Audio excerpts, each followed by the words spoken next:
Here we go. Welcome to the Transform with Travel podcast, where we share stories of personal transformation and life lessons through our experiences of traveling and exploring the world. Travel is the ultimate accelerator for personal growth, and it can be the root catalyst for the pivots and plot twists we make in our lives.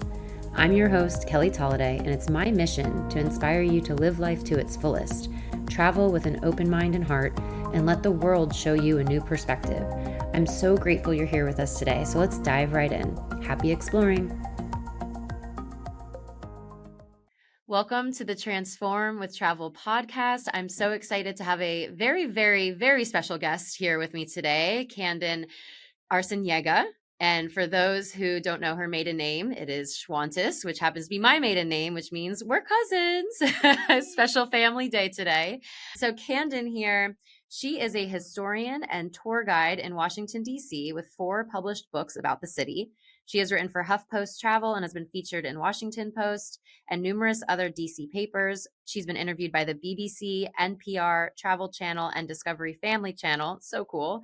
And Canden is the producer of the podcast Tour Guide Tell All, with an MA in history from University College London and a BA in history from Elon University, which I got to visit you when I was young. And when you were at Elon University, that was so cool.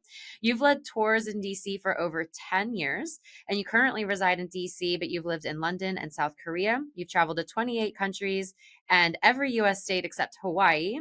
She now has 2 adorable children that you homeschool now, and exploring the plethora of museums in DC. So a lot of really amazing things that we can touch on today. And I'm so excited. I'd love to give you an opportunity just to share where this passion for history and travel where do you think that stemmed from for you? So I was thinking this the other day because I was like, all right, transform with travel. How has travel transformed me? And I think it's our grandma started all this, because it must have been the way that our dads were raised, because they raised us the same. Because I don't know, I've never had a life without travel. Like I can't do a before and after I traveled. Exactly. I had been to most states before I could remember or acknowledge that traveling to different states was a cool thing. I spent the summer between 8th and 9th grade in Japan. This is how we grew up, and that's how I'm raising my kids. So I think it's a Schwantes thing. I definitely think it's in our blood for sure. It absolutely is. Except for my sister, also your cousin, but she did not get this travel gene. I was reading, so we're going to Basque Country in Spain in a couple weeks. So I was reading a book about it on our family vacation at the lake house. And Kelsey was like, I've never met anyone who reads a book about the place they're going to travel to. And I was like, really? I've never met anyone who doesn't. Yeah. Different lives. But anyway, yeah, I feel like Dad just always loved traveling and loved history, and it just this is how I was raised. And I distinctly remember a paper in quotation marks, because it was 3rd grade, but it was what do you want to be when you grow up? And it's like, I want to be a historian. I have never not wanted to be a historian, because I love going to new places, learning about the local culture and what life is like now. But I really like to learn about what life used to be there, and just being in the place where it happened is something that just always speaks to me. And it's been my whole life. And I'm very grateful that I was able to find a career that continues that passion. And it's not something I just have to do on the side for fun. Absolutely. And I can definitely attest to that historian gene also runs strong in your side of the family, that your dad is the historian of our family, and just really taking on that role of documenting, the things that happened in Schwantes past. And now you're kind of taking on that role for us too. I have so many boxes. Passing on the torch. So many boxes. And I love how you said that you found a job that merges that passion for history and travel, but you didn't just stumble into that. Can you talk about that journey of merging, those 2 passions together? Yeah. So I keep bringing up Kelsey, who love her to death. She's not going to she doesn't listen to podcasts. So I can say whatever I want. You're safe here. This is going to be the one she listens to, though. I know. That's fine. No, I have to credit her.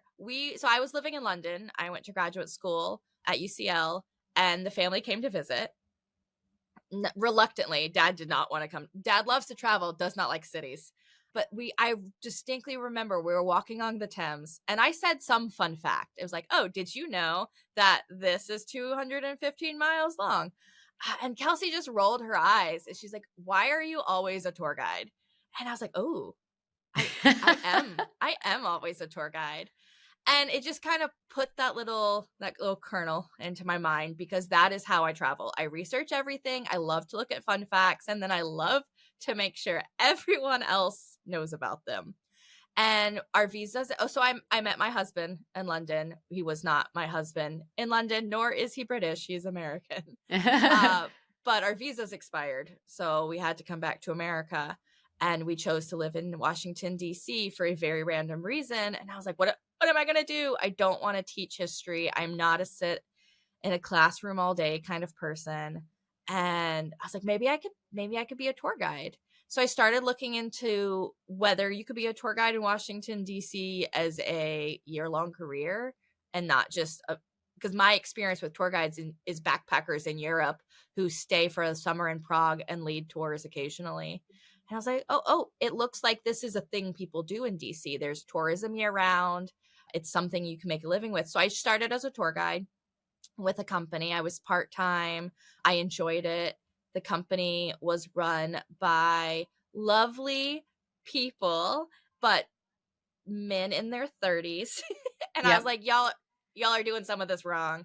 So I just started to take over emails, and then take over phones, and then take over marketing. And then I became part owner.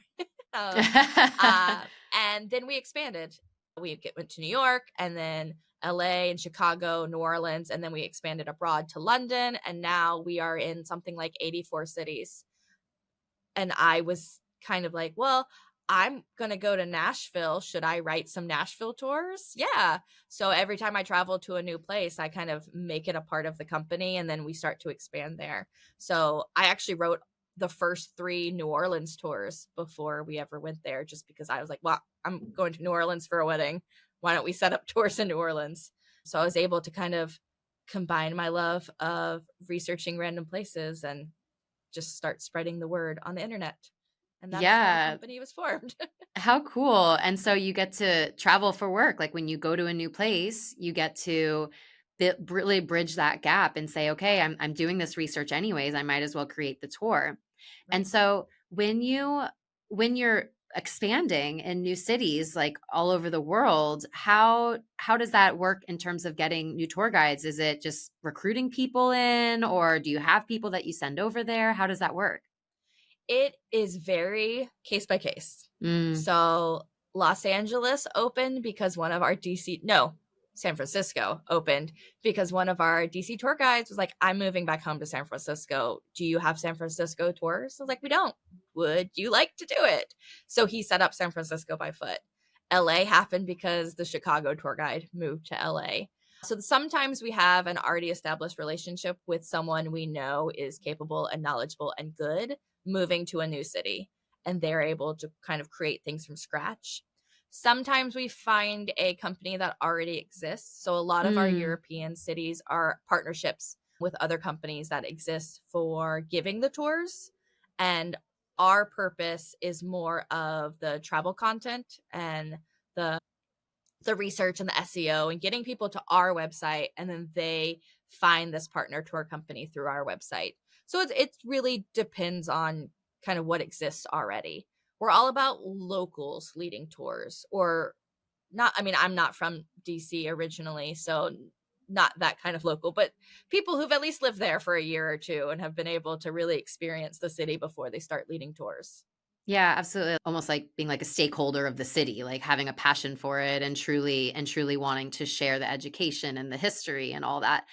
I am always so excited to see people doing amazing things, and it just shows with a little bit of creativity you really can merge your passions together, and you really can find your footing in an industry that not many people might even know is possible as a job. And so I think that's really cool. I also think it takes a very special person like yourself, also an oldest daughter, to to just like slowly creep your way into a company and be like, all right, now I just own this company. And like be able to expand around the world. So I think that's really cool. So what's it been like for you like being in the travel industry, what's it been like for you over the last, 3 or 4 years? I know we don't need to say the dreaded pandemic, the dreaded C word, all that, but what's that been like for you, and how have you seen the evolution of like the travel industry really evolve over the last few years? So much has changed. I am a look on the bright side kind of person. So a lot of what has changed to the travel industry entirely benefited our company just because the way we existed before. I've always focused on local travel. So I want DC locals to take our tours. So we Mm, have tours of the National Mall. Nobody who lives in DC goes on a tour of the National Mall. They drive past the Washington Monument on the way to work. They just don't do that. So we always had tours of very specific neighborhoods. And when COVID first hit, I was like, all right, guys, we already work outside. We're already in small groups. We already social distance just because that is the nature of a small group walking tour.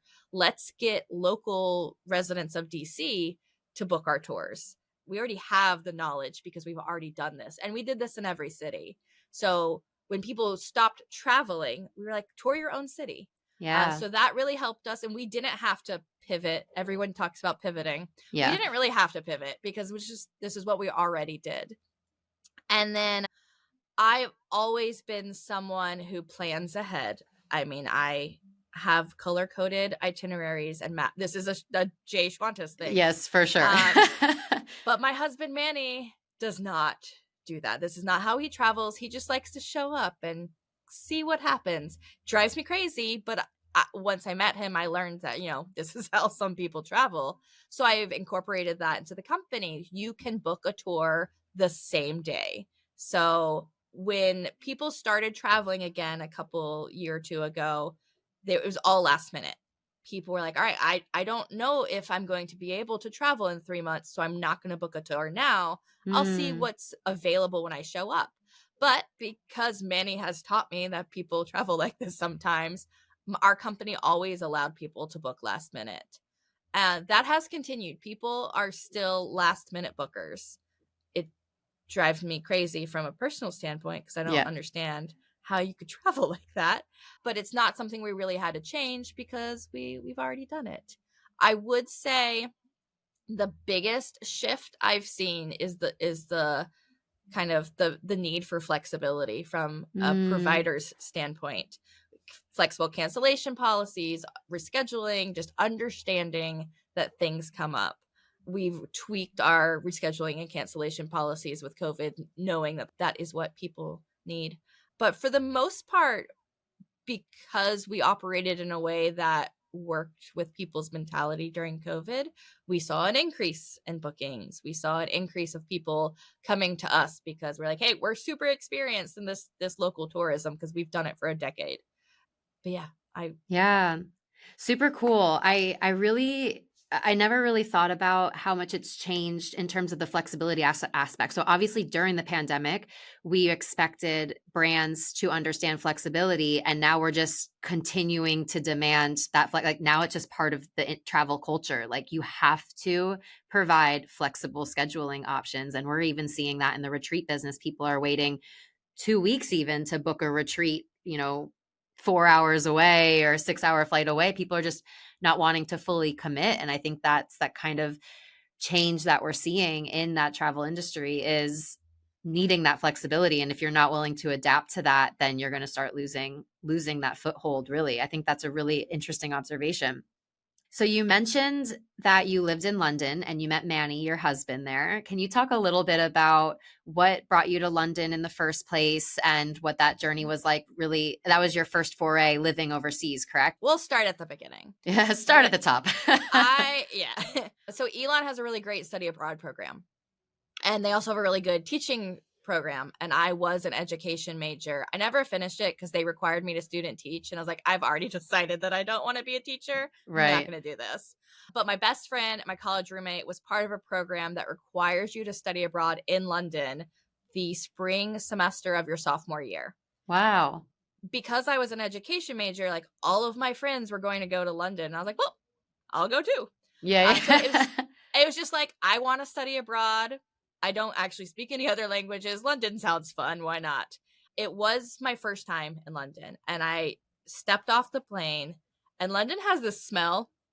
And I know it sounds weird, but there's this particular smell to London that not everyone will probably enjoy. But I smelled it and I was like, this feels like home, which is weird. London does not smell like my parents' house. I don't know why. That was my first thought. London and North Carolina aren't right, necessarily on the different. same. But it had like, it just something about, and I can like, I haven't, it's been maybe a year or two since I've been back to London. I still like remember what it smells. Right. But it felt right. London felt like home. So I studied abroad, loved it. I was like, well, I'm going to move back here after college. This place is great. And I said, well, I'm going to go to graduate school. And I had a professor who taught at UCL, University College London, who wrote all these papers that I used for my own research in undergrad. I was like, well, I'm going to study with him.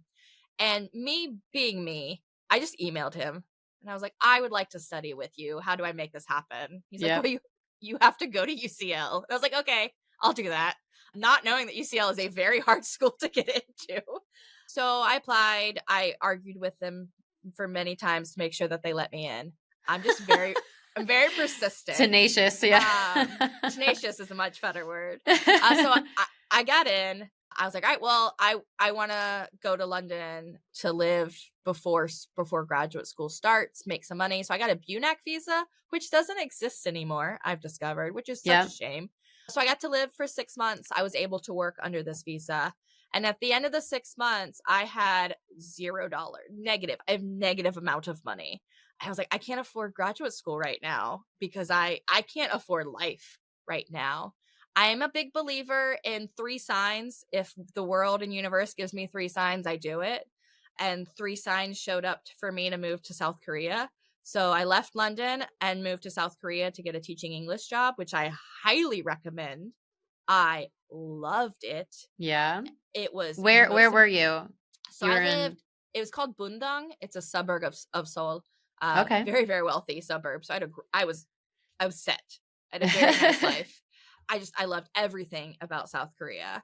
And so I taught there for a year. I paid off all my debts. I made some money. I had deferred grad school.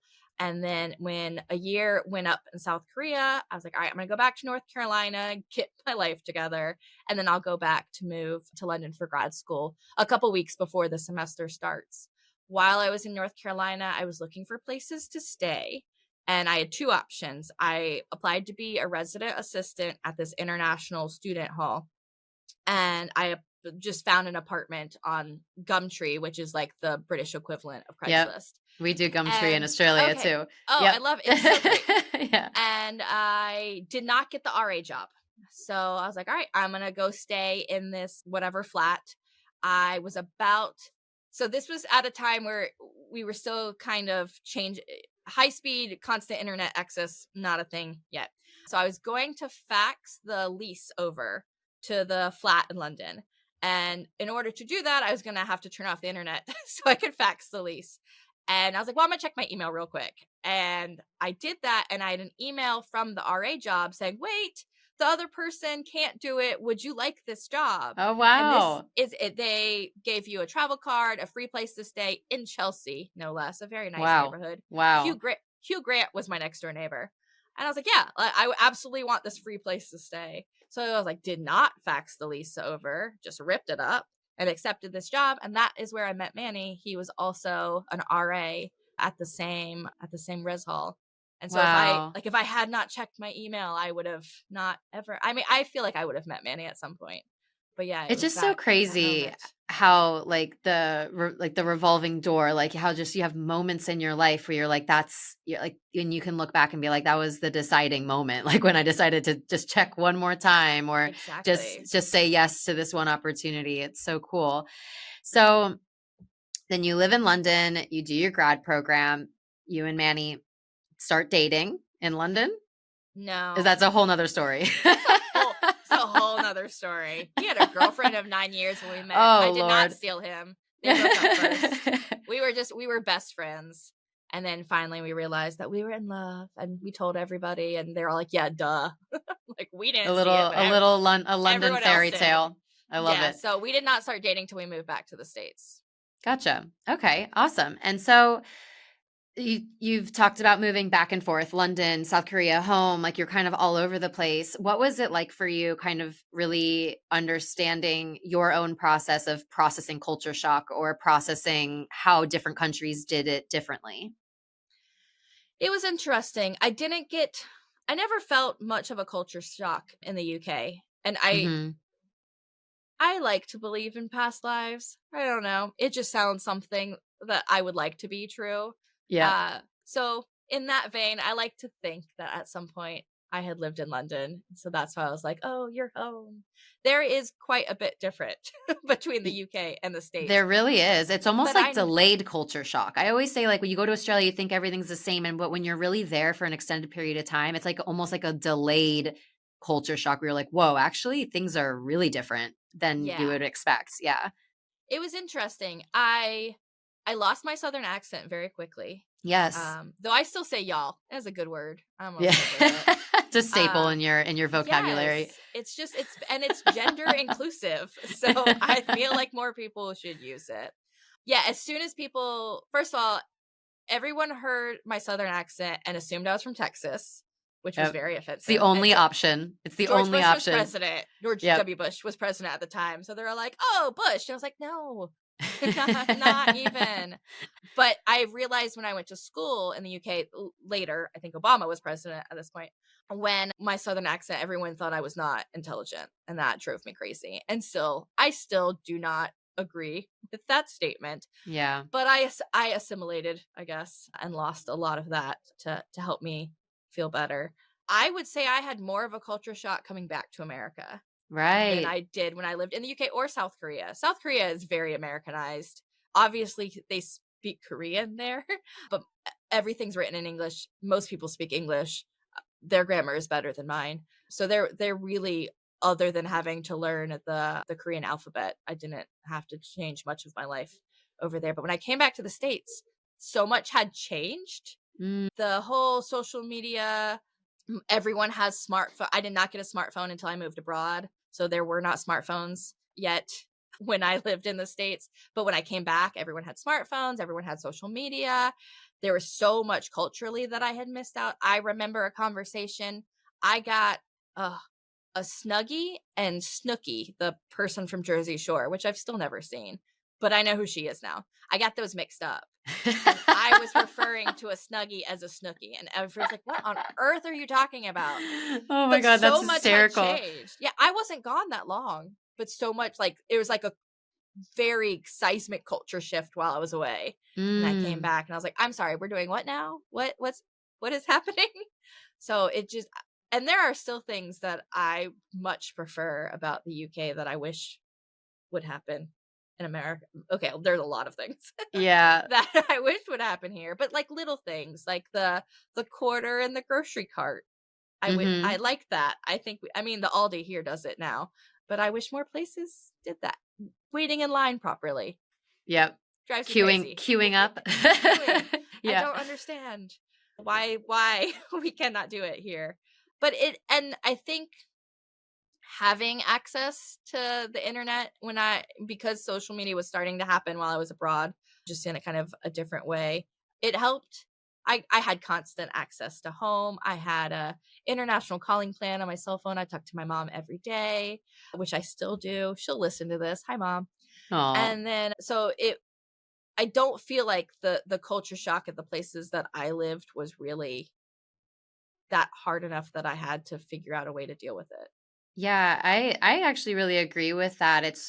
I talk to obviously I talk to a lot of travelers, and it's almost the coming home is sometimes the hardest part, and especially when you've opened your eyes up to new ways of being, new ways of living. You're like, "Oh, that works really well over there. Why don't we do that here?" And yeah, the coming home aspect of it can sometimes be harder because this is home and you can't just like escape that and not realize that things take slower time to change. So one thing I wanted to point out when you mentioned about London was the smell. I think that is such an interesting point about traveling, because I also have a very distinct smell of Bali. It's like a mixture of sweats and clove cigarettes and sewage. Like it's those three things. And it sounds awful, but it's like this like really gnarly, like sweet mixture of scents that like sometimes I'll pass like a drain or something and I'm like, "Oh wow, that smells like Bali." But you're like, I'm But in a nowhere good near way. Bali, but in a good way. I know that sounds really awfully weird, but anybody that's been to Bali or Thailand, you'll kind of get the sense of that. So the sense of smell is just so nostalgic and so deeply rooted in our memories. So I think that was really interesting that you pointed that out. The second thing was you spoke about your mom and then you talked to her every day. And you guys traveled a lot as kids. I remember we went on RV trips together in North Carolina. I used to visit you guys every summer. Your dad used to put me on the back of his motorcycle and do laps around the neighborhood. I thought that was the coolest thing ever. So you guys obviously grew up. And when I say you guys, I mean you and your sister Kelsey. You guys grew up with such a sense of adventure, and your parents travel so much together. They've done some really awesome stuff. What was that like when you said, okay, I'm going to go live abroad, and then I'm going to go live abroad again, and then again? Like, what was their kind of thought process or encouragement, or what that looked like for you guys, or for you, Yeah. I guess? So Manny and I had this conversation recently because his parents are going to meet us in Spain. We're going to the town of Arciniega. Oh, My wow. last name, I married into this, but he is descended from a Basque family. So we're going to go do this. And I was asking, well, what do your parents want to do while we're in Spain? And he was like, they'll probably just kind of follow us. They don't have an opinion.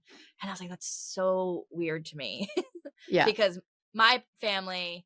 So my mom wanted to see, we really like Klimt, the artist, and the Woman in Gold is up in the New Gallery in New York. So mom and I were like, let's go to New York for the weekend. And Manny's like, that's just not what we did Yeah. growing up.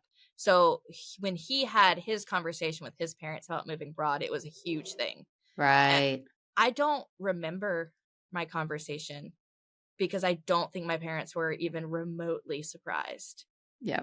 I remember when I was in London. So I moved from London to Korea without coming home. I went from London to Seoul. And I remember calling my parents and said, hey, I'm going to defer grad school for a year and move to South Korea. And they're like, I don't know if that's a good choice. Most people who defer probably don't go back. I was like, Right. nah, I'm going to do it. It'll be fine. And they didn't have a lot of knowledge about South Korea. I didn't either. I was very surprised when I arrived. I was like, this is not what I imagined South Korea to be at all. But that's the only conversation I remember. So it must not have been traumatic or a big deal A at big all. deal. Yeah. Yeah. Because we did this. The only thing growing up travel related, what my parents' rule for my travel was I was not allowed to go to Greece or New Zealand before my mom did. Right. And that was just something I promised her. Those were the two places and she's been to both now. I Yep. mean, we went to Greece together and she's been to New Zealand, so I'm allowed to go. But that was it. That she's like, just don't go before me. I was like, I okay. know. And you know what? When you have like such little boundaries around traveling with your parents that you want to respect it, right? Because I remember we were in Exactly. Europe and me and my girlfriend really wanted to go to Turkey, but there was at the time that was when ISIS was kind of really occupying that area. And my dad was like, look, I never want to say no when it comes to exploring, but you can go anywhere in Europe. Please don't go there. And I was like, you know what? He doesn't ask a lot of me when I go around the world. I'm going to respect that. And so I think that's like kind of such a cool thing to remember as a parent is when you have like the boundary, but then a lot of flexibility within the boundary. So that's funny that you say that. When I went to Turkey, I didn't tell my mom until I came home. Oh, there you go. Yeah, she had never set that rule. I wasn't Yeah. breaking a rule. I think she forgot Turkey exists. It's not something that came up in conversation. But there's Yeah. a really good flight deal, and I was like, "Yeah, I'll go to Turkey." And then I was like, "But I'm not going to tell my mom. She's going to be so mad at me because I went by myself." And I was like, "I'll come back." And I was like, "Oh, I've been Yeah. gone for a week. I was in Turkey, but I'm alive, so I it's made okay." it. I Oh my did get gosh. thrown off a train while it was moving, but in a very helpful kind of. I had missed my station. They were like, "Just go." Yeah, I mean, Okay, it worked out in your it's favor. You fine. made it. Yeah. That was like I went I'm not zip lining. I went bungee jumping in New Zealand and I did not tell my mom until I remember that because your yeah. mom had posted about it. I know. So we talk a lot about our family on this in this conversation right now, and I think you mentioned before, it stems back to our grandma, and so I think it's really important to kind of send a little nod to our grandma, and who's up in heaven right now, laughing at us right now that we're having this conversation. But she used to go on these big adventures with her sister, and she would always bring back a Madonna from her. Every single place that she went to, she'd bring back a Madonna. So when we'd go to her house, there was just like 100 of these Madonnas all over her house, but they would always say on the bottom, like, I have a Madonna from her from Bethlehem from the 80s, or if and I think each of us kind of got to take some of those. But I just think I remember at 7 or 8 years old, I asked her if I could interview her with a tape recorder, like a full blown tape recorder. And I wanted to ask her about all the places she traveled to. And I'm so upset that I don't know where that tape recorder is. I asked my dad about it. Like it's maybe in a box somewhere in my parents' house. But I asked her about her trip to the Amazon. Like she's going by herself with her sister, like no men at the time, which is a little crazy to be traveling that way. And everyone always says, why do you love to travel? Where did this come from? And I think we've been alluding to, like, it's in our blood. Like it's been passed down. We've got, very courageous, very courageous parents and grandparents. And so I think that's a really good kind of transition into my next question about raising a family. And you guys have traveled a lot with your kids. You've made the decision to homeschool to allow more freedom in what you're able to teach them and how you're able to travel. I think it's such a good reminder to parents that even though they might not fully remember the trip, or maybe they're really young and you think, I don't know, should I do it? They're not going to remember it. This type of value, this type of sense of being of who you are really gets passed down from generation to generation. So I'd love for you to share a little bit about what that's been like for you to travel with your kids, because it's very different to just deciding to move from London to South Korea back to London. It's very, a little more organized. I have more baggage. A lot more baggage. So yeah, I'd love for you to share that. Yeah. So we started traveling with our oldest Mahler when he was 3 months old, not because we wanted to travel with him, but because I wanted to go somewhere and he needed to come with us because I was Right. nursing. So I was like, I'm not gonna not go on this trip because I have a kid. I'm just gonna bring him with me. By far the easiest trip I've ever taken. He napped almost the entire time. Right. So I was Right. just like, this is fine. Neither of my children nap anymore. They are more awake. They both remember far more than I expect them to, which I enjoy. But a lot of what I have found that I like the most about traveling with the kids isn't necessarily the specific memories, but new family traditions, I guess. So when Mahler, I hope when he listens to this when he's like 20, he's like, why did you tell the general public this? So he was a baby. He was 3 months old, and we were on a tour of an opera house in Dresden, I think. I don't even remember the specific city. And he had a massive blowout diaper. Oh gosh. I don't know how many times any of y'all have tried to find family bathrooms with changing tables in Europe. There are not a lot of them. Nope, So not I a had lot. to change a very disgusting diaper in this gilded bathroom. And I was like, I'm just going to do it on the floor. And all these old opera ladies were like, what is this woman doing? And I had brought a change of shirts for Manny and for me in case like our shirt got dirty. And I forgot to bring a change of clothes for Mahler. Oh my So I was like, gosh. put a new diaper on, and I put him in Manny's shirt. So it was like this massive t-shirt on this little 3-month-old. And we called it Big T-shirt Day.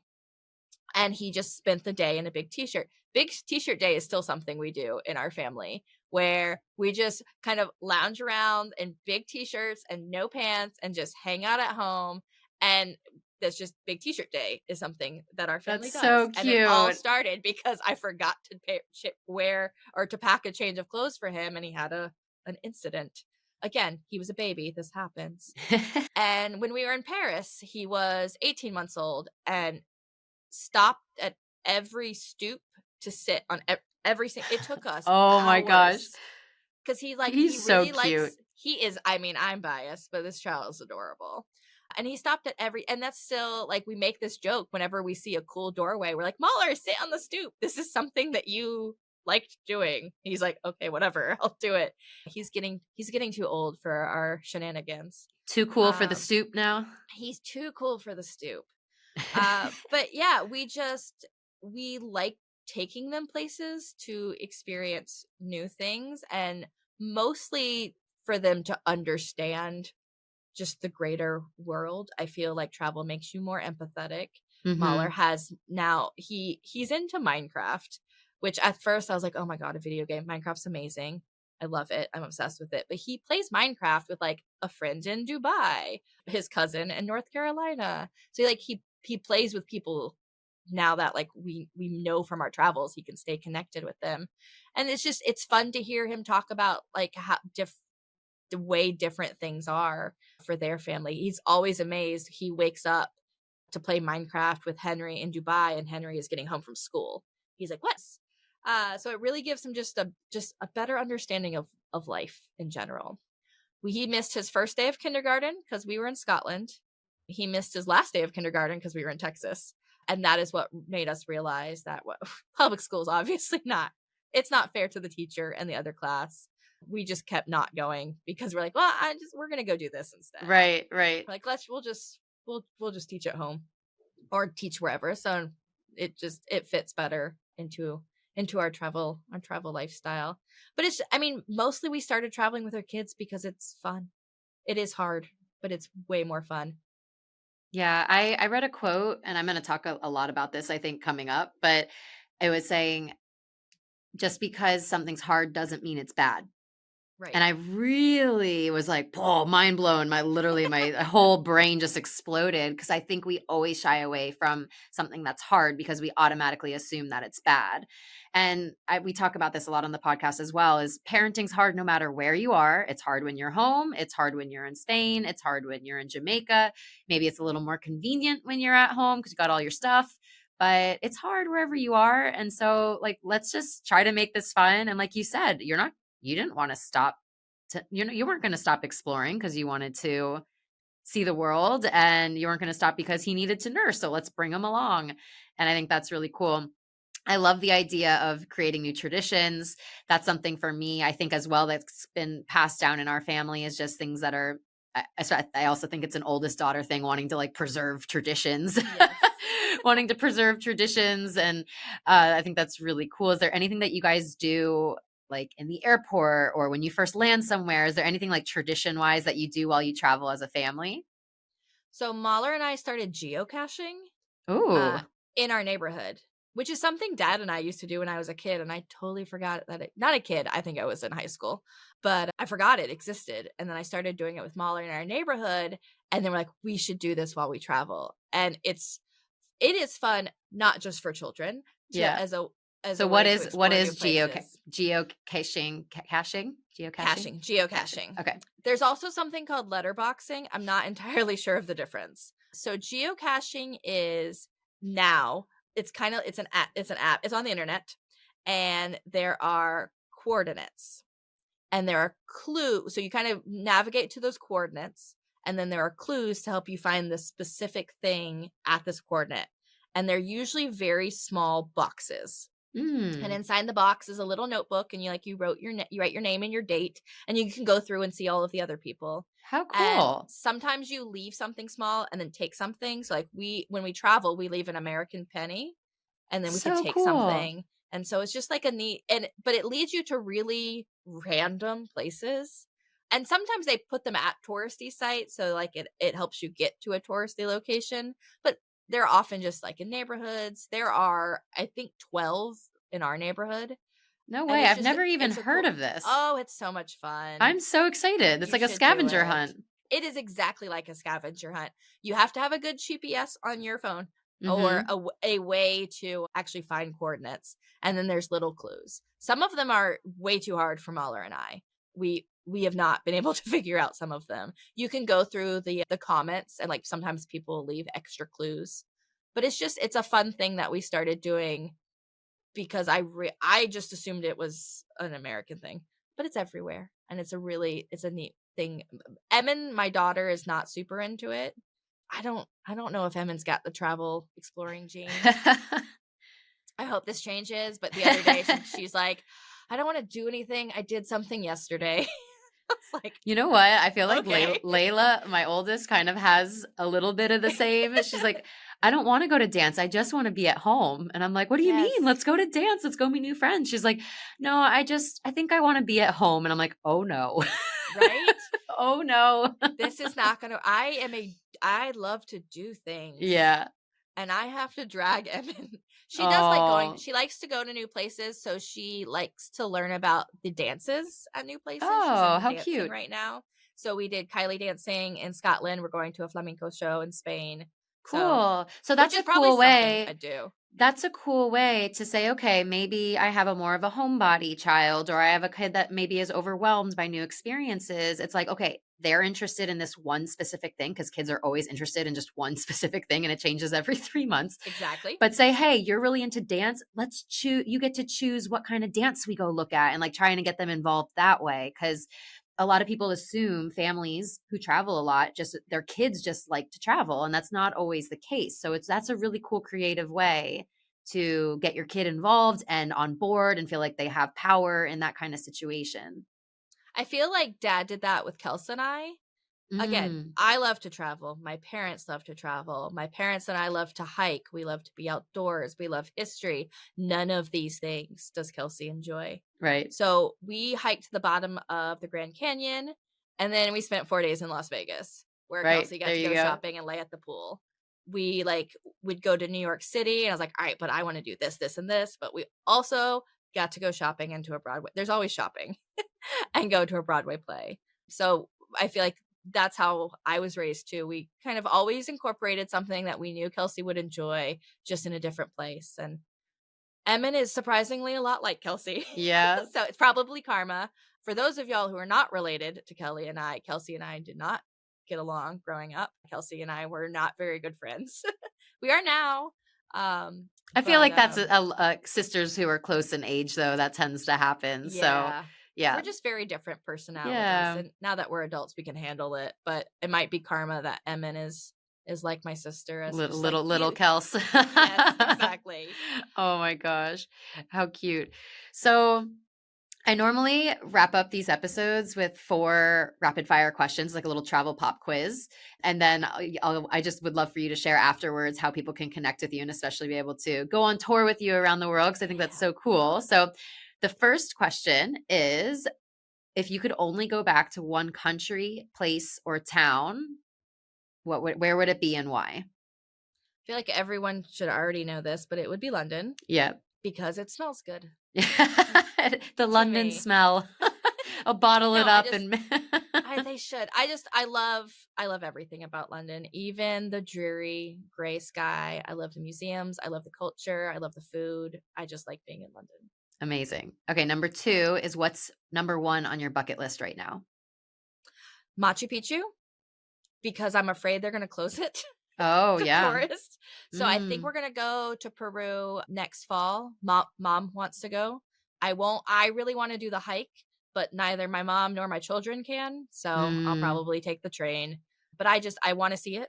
And my fear is that they're going to be like, you know what? Y'all tourists suck. So you can't come anymore. So I want to get in there before that changes. yeah, I think that's a really valid thing to consider for people that are like, "Oh, I'll do Machu Picchu when I'm have more time from work, when I have more money, when I have this." And that's to say anywhere around the world, I'll do this, I'll do X when Y happens. And like you just said, we don't have control over when things close down. We don't have control over when the weather changes everything. So do it, do it while Yeah. you can. Talk to my parents. They just came back from Peru last year. Oh, I So saw they'll that. I have number questions. number 3 is what's the biggest life lesson you've learned while traveling? Patience and flexibility, Hmm. probably. Neither of which I'm very good at, It's a but continual life lesson. always. But it's something I feel like I'm actually good at while traveling, but not good at home. And I need to take that and remember, like, I'm traveling my home and still Right? remember that flexibility is needed. integrate your travel self with your home self and It would make become life the best of easier. both worlds. Exactly. And then number 4 is, what would be your one piece of advice for a traveler who's just starting out, or someone who really wants to get out there in the world but just doesn't have quite know where to go? Oh, this is my advice for everything: getting married, having kids, starting a company, literally in life. If you wait until you're ready, you're never going to do it. Just do it. Right. Nike, be Nike. It's just, and it's hard for me. I am a perfectionist. I am a planner. Instagram has diagnosed me with OCD and HDHD, but I like to know what I'm doing, know what I'm getting myself into, and I just need to start, because you're going to find a reason not to if you're looking for one. Exactly. So just do it. You'll figure it out. And if you don't know where to go when you go to your new place, look up a tour and Exactly. tour with Canden. Tours all over Yes, the world. I love that segue. So for people who want to connect with you and be able to find you online, find your business online, where's the best place for them to be able to connect? So there are 1,000 ways. So freetoursbyfoot.com is the overarching website. You can find all of our cities, all of our travel advice, all of our guided tours. For DC specifically, we're also at dcbyfoot.com. I lead our historic Georgetown and our Lincoln assassination tours specifically, if you like the sound of my voice and would like to continue listening to it. And then Tour Guide Tell All is our podcast. I'm actually not on the podcast. I do the back end because I am very surprised my house has been quiet the entire time that we've been chatting, but this is not a common occurrence. I have a barky dog, 2 kids, and my husband's a percussionist. So we're not podcast friendly. Exactly. In this house. Not a soundproofed house. Not even remotely. But Tour Guide Tell All talks about really just historic figures and people and events around the world. And I love it. So you can support me kind of just by listening to it. And then my books they're on Amazon. I'm saying this with an eye roll if that is where you buy books. I prefer bookshop.org, but you do you. I'm the only Canden on Amazon, and I publish under my maiden name, Canden Schwantes. All of my books are about DC specifically, though. So it's a city everyone should learn about. I love the wild women of DC. I think that's the coolest. I think when kids are learning about history, they need to be reading these books because it's such a fun way to make history come alive and make it fun and really learn the backstories of everything.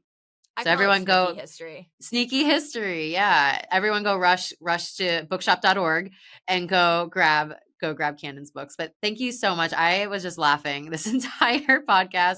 I can't wait to see you next year for my sister's wedding. And maybe if we can sneak our way up to DC a little earlier, we can come see you. Please do. Though we're not bringing the kids to the wedding. So my children spend the entire month. I mean, don't even come. Don't even come if you're not going to bring the cute kids. She was like, what? The kids spend June in Texas. I get a whole month without my children, and they get to spend time with Manny's family. It's good on both sides. Amazing. So we'll be kid free that weekend. Awesome. I'm very looking forward to. But we'll come to Florida. We're going to Disney World at some point next year. Yeah, well, between the two of us, we're orbiting around each other at some stage. So we'll meet up. But thank you. How great and proper would it be if our children met somewhere like, the first time they met, we're all in Thailand. Exactly. Speaking of, come to Thailand with us next year. So with that, I will say thank you so much for taking the time. I'm so excited for our listeners to hear, from my family and get a little bit more. I'm sure people now understand me a little bit more after hearing from you. And I'm just really excited for people to be able to listen and share and connect with you.